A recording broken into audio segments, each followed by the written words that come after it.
It's like compassion disguised as control. What if the truth came in a gel cap and we could just pop it in our mouths and forget about it? Well, it doesn't.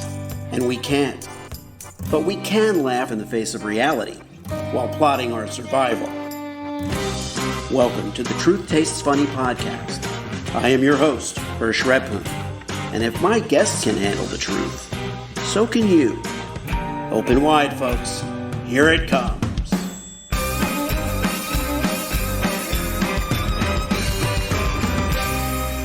With me today on Truth Tastes Funny is Leah Marone, is psychologist, a Yale clinical instructor, and a corporate mental wellness consultant. She's got over 20 years of experience. She's a former Division I athlete, and she specializes in high achievers struggling with imposter syndrome, perfectionism, performance anxiety, all the things that I actually have but don't always admit to.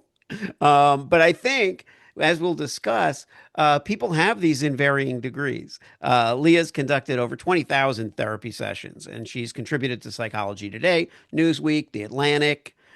She works with organizations on burnout prevention. She deals with boundary setting, emotional intelligence.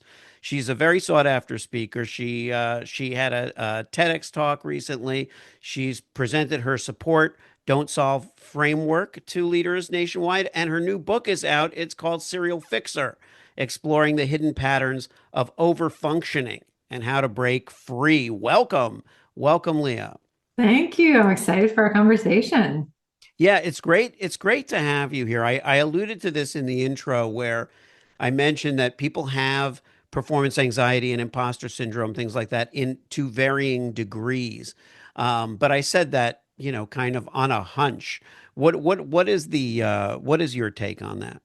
Yeah, no, I think you were absolutely right. I think it's kind of this protective part of us, these internal bodyguards, if you will, that kind of will sometimes give us these like, oh no, scenarios that really get in the way of us performing the way that we want to perform, right? It's very fear-based, where what if I mess up? What if I'm not prepared? What if no one's interested in what I have to say? What if I look like a fraud? What if this? And I think that that does come into varying degrees. And it also depends on how much we've been in a similar situation or had repetitions, if you will, with a certain scenario, delivery, performance. And the more that we've practiced, just like anything else, those protective parts of us, those internal bodyguards, start to trust us more and calm down and kind of quiet down with those fear-based nudges, if you Yeah, will.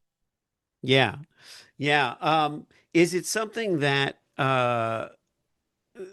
how did you come to this? How did you come to this work, I guess is the question. Yeah, just clinical work, you mean? Yes, yeah. Yeah. I think I've always been fascinated with people's stories, just, things that people could easily achieve and navigate, and things that gave people issues and anxiety and, kind of the hurdles that maybe was really difficult for one person, but not for someone else. Like I've just really been fascinated with, I guess, the human brain, the psychology, that how we respond, how we react. And that started at a very young age. And I loved hearing people's stories and felt very privileged when someone would share something that was even vulnerable. My Yeah. mother's also a clinician, so I got to kind of see her journey, in the clinical world, and just working with people on that intimate level. And it just really drew me in. I've also struggled with performance anxiety myself, as an athlete. And so I have just a really a soft spot for, people that work hard, have a fierce inner critic, and, can show up one day and be firing on all cylinders. And then the next day, just have this like almost paralyzing fear that sometimes can get in the way of, what we might have just executed less than 24 hours ago. Yeah, I mean, how do you that's really of interest to me because the pendulum really does swing and I experience it in my daily life where I'm like, if you have a good day and something good happens, you're like, "Oh, I'm great. I'm doing great." And then you have a bad day and then you're like, "Oh, I can't do anything right." Why does the pendulum seem to swing so much when it comes to our confidence and our our belief in Yeah. ourselves. That, I mean, you make such a great point, and it is, I think a lot of us, especially when, those of us that have like a high competitive edge, even with ourselves, we tend to get trapped in this all or nothing kind of black or white thinking. And, really, I love working with people on finding the gray. It's not all black and white. It's really playing fair with yourself. We seem to play fair and give everyone else kind of the benefit of the doubt, kind of look for those strengths and pull those things out for other people. But when it comes to us, our inner critic takes over. And it's like we have to play fair. We have to also acknowledge and validate where we put effort in, where we maybe, did well, where, we something came into our path that was challenging and we got through it. And I think that that's where most of us live, is just this all or nothing thinking. This was a great day. I killed it, or wow, I should just stop now because everything's going wrong and I don't think I should be doing any of this stuff. Yeah. You and I have talked before about the fierce inner critic. Um, how does that when and how does that develop in people?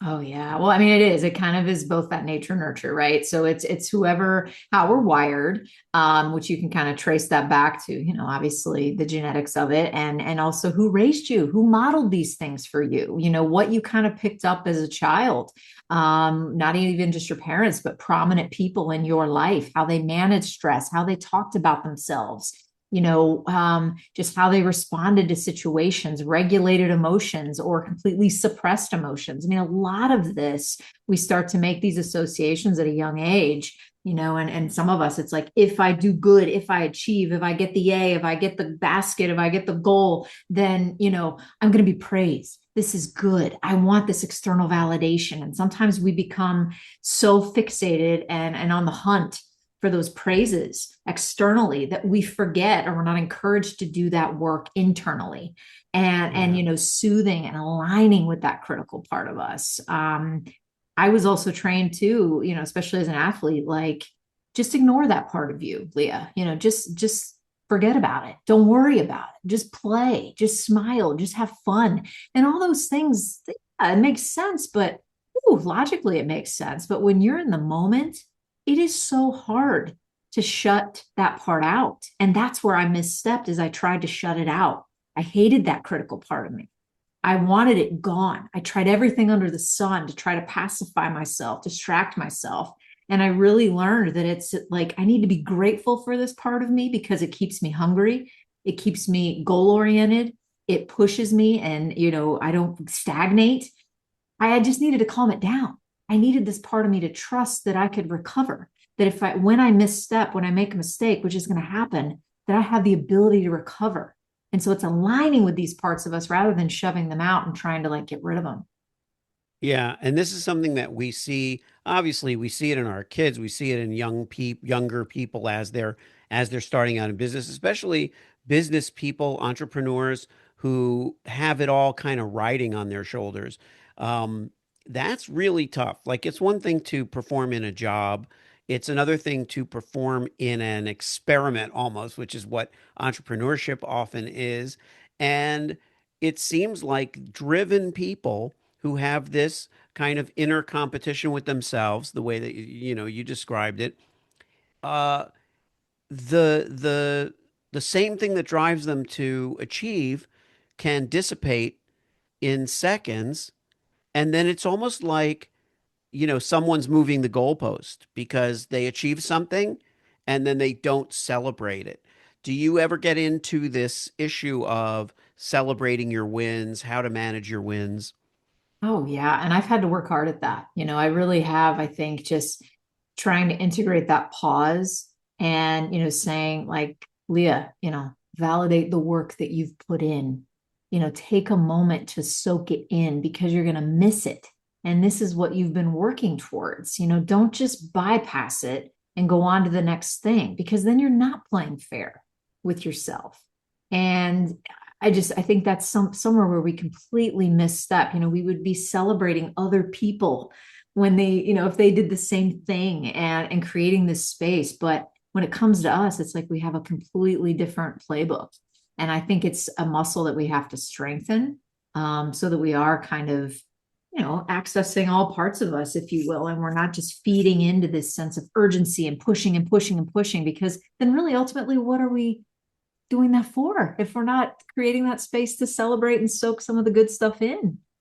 Right. That's another good point, which is, you know, we say to ourselves, when this happens, I'll relax, or when this happens, I'll celebrate, or this is my next milestone, or whatever it is. And it seems that, you know, when we hit it, we we we breeze right past it, and we're like, and there's something in our mind that triggers our, we may draw on it to be like, we're excited, or we're thrilled, and go go go, but we basically think we're on a roll. We got to keep going. If we stop for a second to acknowledge anything, we're going to lose ground, not gain ground. And to your point, what is it all for? That's right. Like, what is it all for if we're not going to be good to ourselves? I'm Mm. curious, if you've studied this at all geographically, like, people in the United States having one mindset, or the UK another mindset, what your experiences have been.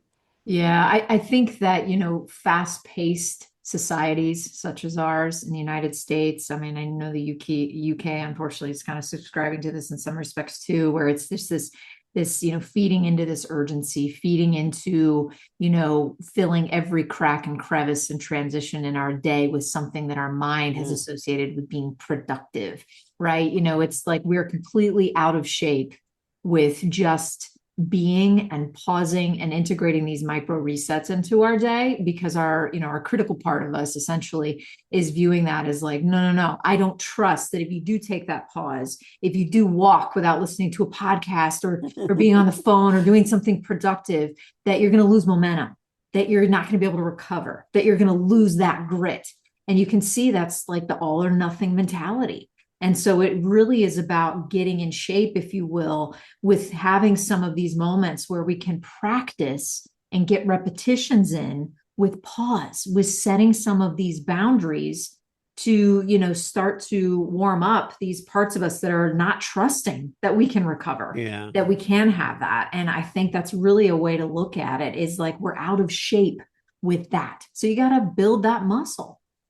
That's a great way to put it. And obviously, given your background as an athlete, that makes sense, because I honestly am guilty of that. I think, oh, I should be doing more walking now. Um, and but as long as I'm listening to something worthwhile, that'll be okay. It's not like I'm taking an hour off from work. I do think like that. And what I have noticed is my successes, or other people's successes that I know of, are not coming from a compulsive, grinding kind of work ethic. That's more a symptom of something else. It comes from doing good work, being working smarter. It comes from a lot of things: dedication, and ethics and values, and work ethic, all that.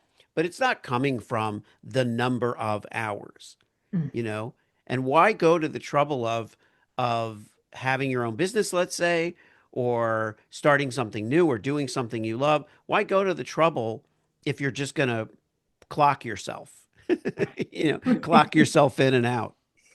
Exactly. And kind of set the subscribe to the recipe of like cyclical exhaustion and burnout, and I think that's where, many of you might be listening to this and thinking like, but I can't take a break. I am an entrepreneur. Things are constantly coming my way and I have to structure everything and I have to do X, Y, and Z. And you're right, but not every hour of the day. And that's Yeah. where I would challenge you, is like, quit subscribing to the all or nothing, where it's like, I'm going to go and burn it at all ends until I crash and burn, or start, kind of implementing these little micro resets and start to then see and collect data on, wow, I am able to recover. I am able to refocus. I actually feel a little more refreshed. And I'm actually tapping into creativity more because my brain is not in the same gear all the time. Yeah. And let's talk now about Serial Fixer. Um, I'm sure a lot of this is touched on in the book, but give the audience a sense First of all, where the title came from, which I love, and then what's in the book. Right, right. So, serial fixer, and then the subtitle, break free of the habit of solving other people's problems.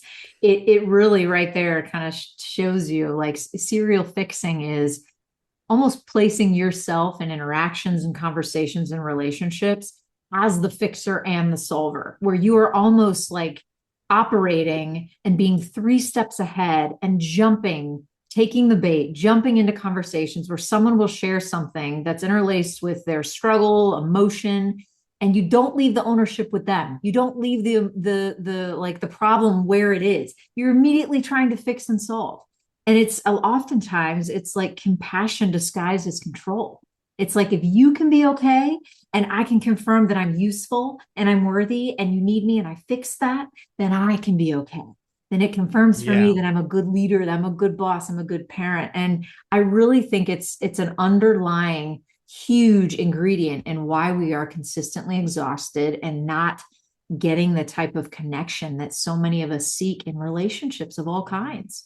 Yeah, it's also an example of our using the wrong barometer for, what's valuable. So we're saying, excuse me, I took a sip of water, but while you were talking, it went down the wrong way.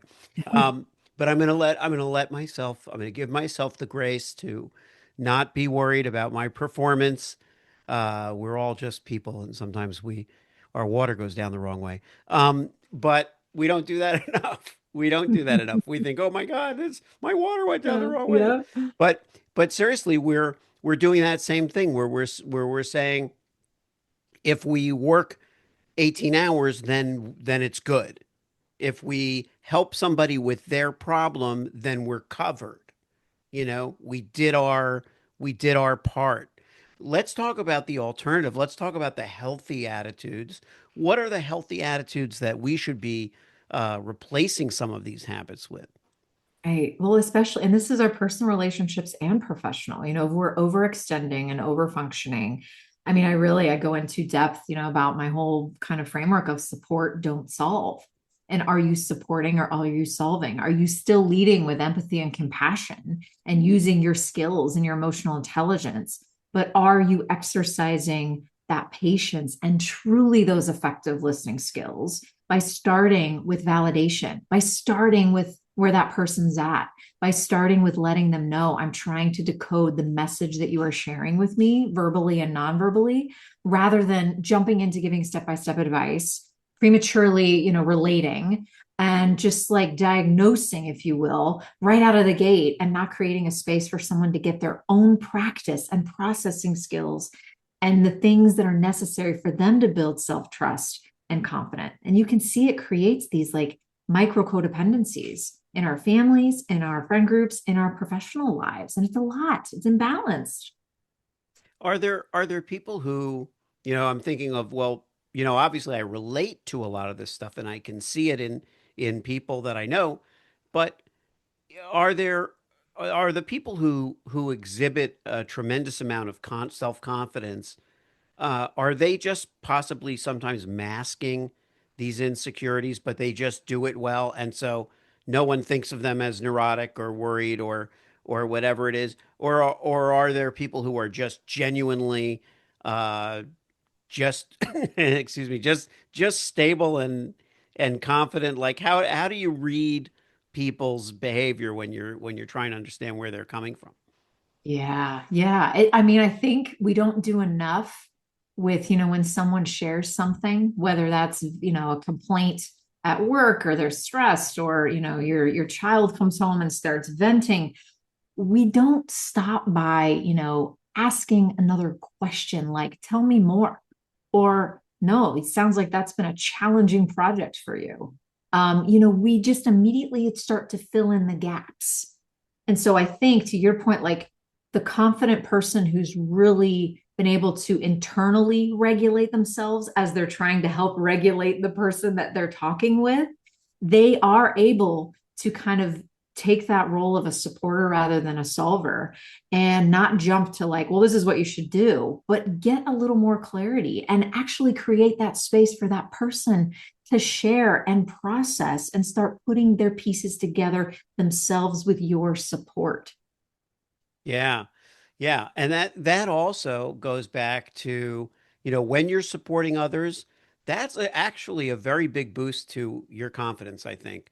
I think, and I've given this advice and I've taken this advice.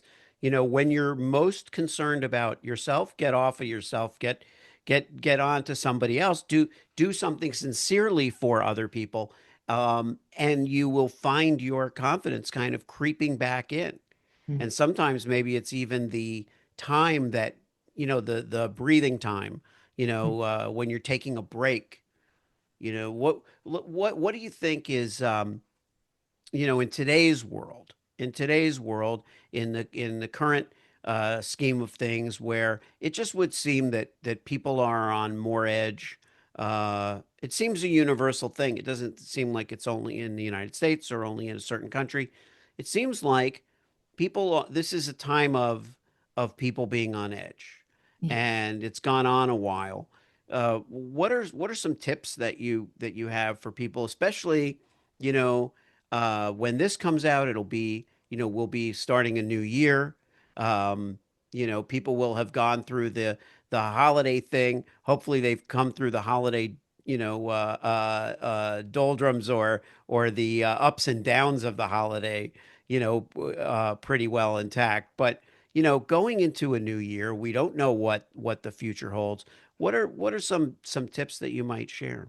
Yeah. And you're right, regardless if you've had an amazing holiday season or a not so amazing holiday season or somewhere right in the middle and finding the gray, you probably most likely will have some sort of emotional hangover, right? Like, because we're Yeah. on in a different way. There's a lot of things that we need to do or regulate if we're kind of spending that time alone. But I do think there is that collective, unfortunately, like there's a collective like distrust happening, distrust on a lot of levels, just on a macro level, on a micro level. And I think people are really wanting answers. There's a lack of unity, there's a lack of cohesion, collaboration. And I think a lot of that is just there's a lack of trust. We're getting messages from all areas under the sun. And I think the best remedy to sometimes soothe that collective anxiety, which it's a real thing, trust me, I experience it as well.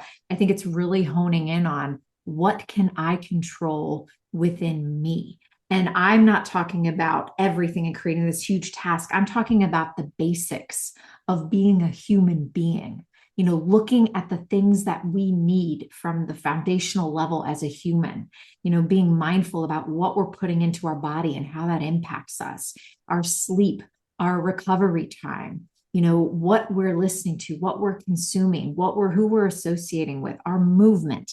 Like these things are big things, but we gloss past them. We want to go to step 15 before we've even really honed in on collecting our own data and controlling the basics about what it means to be human and to feel good and to regulate. And so I think, there's so much chaos, uncertainty, but there's a lot of good.